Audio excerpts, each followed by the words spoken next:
Shabbat Shalom, everyone. You may be seated.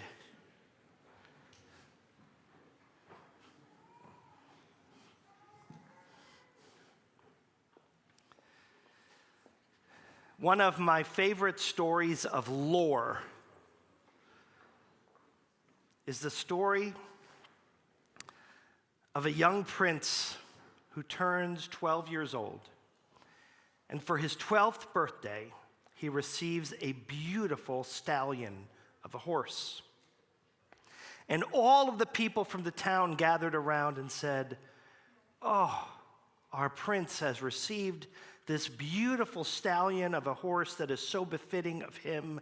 How very wonderful." And the viceroy, who was the royal advisor to the king and eventually would be the advisor to the prince as well, said, "We'll see. We'll see if it's wonderful."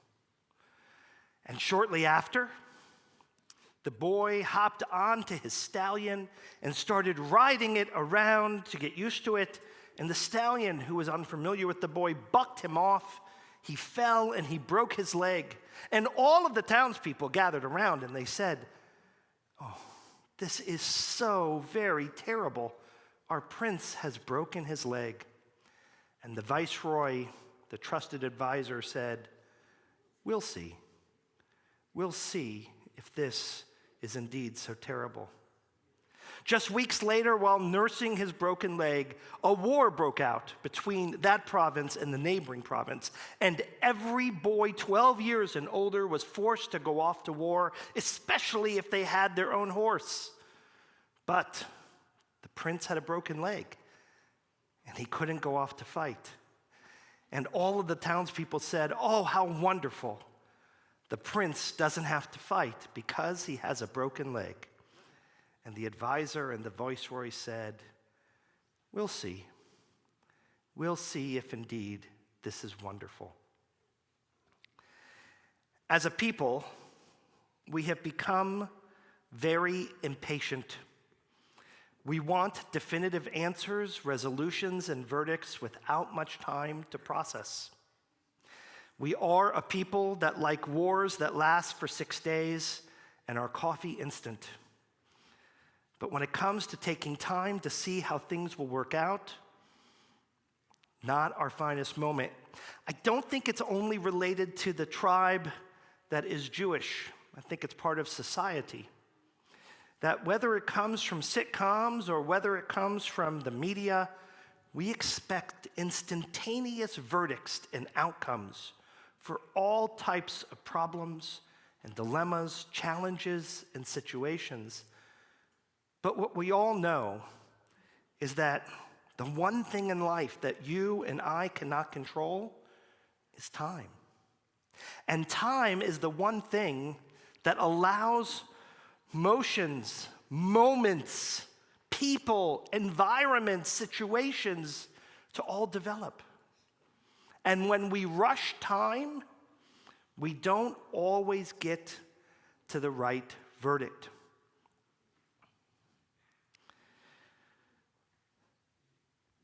There has been a temporary ceasefire in Iran. Some will say this is good. Some will say this is not good. Many have already chimed in the last 48 hours with a declared victor of this conflict. It is clear America lost this war. It is clear Israel won this war. It is clear that the Iranians survived this war. My question to all of you is very simple. How in the world can it be so decisive and clear before the dust has literally even settled? We know in our tradition that we celebrate time and what happens with us over time and not having instant reactions and results. We just are coming off the heels of a holiday that celebrates our release from bondage. We were slaves. We were enslaved and forced to have a destiny that was beyond our control. And Moses demanded to Pharaoh, "Let my people go." And then eventually, after 10 plagues, Pharaoh relented. The Israelites ran free through the Sea of Reeds. The sea came crashing in. And now the Israelites were beginning their peoplehood, creating their own destiny. And everyone said, after that moment of realizing there was no more hot pursuit, this is good. This is freedom. This is special. But it didn't take long for the Jews to be wandering in the desert. It didn't take long for the Israelites to find hunger. It didn't take long for frustration to grow amongst the ranks. For those same Israelites that were celebrating moments after their redemption to say, we had it better when we were slaves. At least we were fed. We knew what our day would look like. We knew where we would sleep and where we wouldn't, what tomorrow would bring. But this, out in the wilderness, not knowing our way, this is not good. So what did we do all the way from the time of the Bible to today? We wanted instant answers, instant results, instant gratification, without any appreciation of time and of process. Of the many genius things in Judaism, one of them is how Jews approach the process of mourning and death. As someone who has gone through this process 3 times in particular, for my brother, my mother, and my father, and saying Kaddish for each of them individually for an entire year, the genius of our tradition is not to memorialize them for a day, or for a week, or even a month, but rather in that process to say that Kaddish prayer for a year so that we can metabolize, appreciate, mature, and grow in our understanding of what it is to mourn loss. Because I assure you, the way that I remembered the death of my mother, the day she died, a week after she died, a month after she died, and a year after she died, and now almost 4 years after she died, it's pretty different. There, of course, is a constant. Of course, I still miss her. Of course, I still have pieces of regret that I wish I had done or said. But so much of those feelings, of the potency of those moments and the way that it changed over time was part of the maturation that all of us have in the grieving process.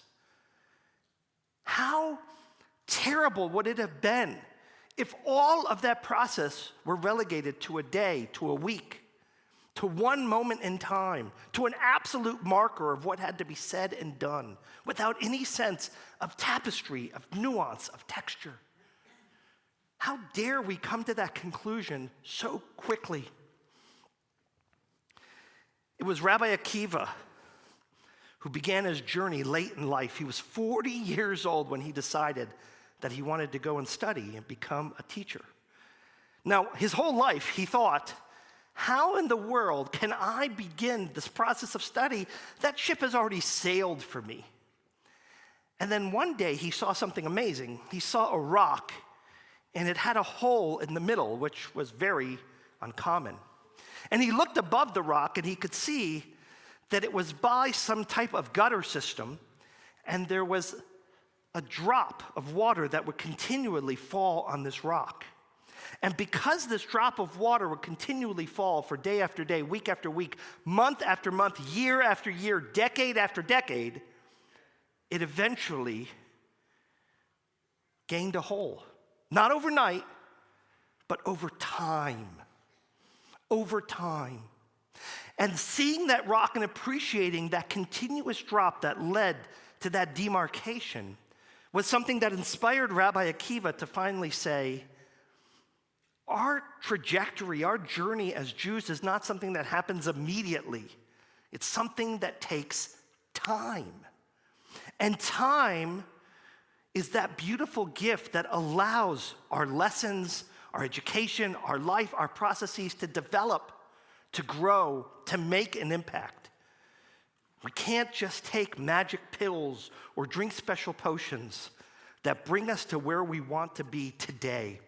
And what an absolute disservice we do when we determine those moments now for forever. how dangerous it is. Life, the world, wars, they are not boxing matches with absolute verdicts after a knockout punch or a 15-round decision. It is much more complicated than that. It's not a sports match with an absolute victor and loser. But there are so many components to what has happened in Iran and in Israel that there will be parts of this time where we should really be saying not who was the victor and who was the loser with absolute certainty. But I would argue we should be pausing and saying, we will see. We will see how this war has turned out for the good and for the not so good. While not a soothsayer and impossible for me to tell the future, I would confidently predict that there will be parts of this war today and tomorrow that will be evaluated to benefit the United States of America and its interests, and there will be parts of this conflict and war today and tomorrow that will be seen as harmful and detrimental to the interests of the United States of America and Israel. And you don't need to look in a vacuum at this moment. We can look at a conflict that happened between 1980 and 1990, basically, of Iran and Iraq at each other's throats in a war that led to over 1 million deaths and 3 million casualties. And after that war, we know that both this fight of the Sunni and Shia led these countries into massive disarray. And in particular, it led Iraq to a place of serious financial challenge. And as a result, they decided in 1990 to invade the country of Kuwait to capture oil to regain some of its income that it had lost over this decades-long war. Then, of course, that brought a response by the United States and Allied forces in what was known as the First Gulf War. And then, after September 11th, a second Gulf War was brought to the same area, which brought down the tyrannous regime of Saddam Hussein and the stronghold he had on the Iraqi people. At the time, most people had agreed this was a good thing, to take this tyrant leader and to take him away from leadership and to show the world there are repercussions. But one major thing happened in the process. It left Iran no longer checked. And it was at that time that they led in a fast pursuit, without the guardrail of the Sunnis next door to them in Iraq, in their pursuit of a nuclear bomb. You see, in 1981, Iraq wanted a nuclear bomb. That was stopped by Israel in the bombing of the Osric reactor, which included pilots, among them Ilan Ramon, of blessed memory. And that moment of that humiliation for Iraq would have ensured that Iraq would never have allowed Iran to develop a nuclear weapon. But with the fall of Saddam's regime and the fall of its leadership and its country in disarray, it allowed an unimpeded path for Iran to continue its enrichment. I share that small, brief story of history because it tells us, do we judge the moment of the fall of Saddam Hussein as good or bad, right or wrong? And I think our response is we will see. Because while I can take pleasure, or relief is a better word, in the demise of Saddam Hussein and the dictatorship that he led Iraq under, I take no pleasure in the pathway it led for Iran. And to declare an absolute in one direction or the other is wildly dangerous. Just like declaring that our freedom from bondage is only good without challenge or anything bad. These processes are like that drop of water that Rabbi Akiva noticed on that rock. They take time to create a formation that shapes us, our land, and our people in a way in which we desire. And for any of us to subscribe to a notion that today there's a clear victor and a clear loser. That today there is this binary choice between these sides is immature, silly, naive, I would argue anti-Jewish, and bordering on ridiculous. It reminds us of that viceroy and the lesson in which he taught us of maintaining that level of patience.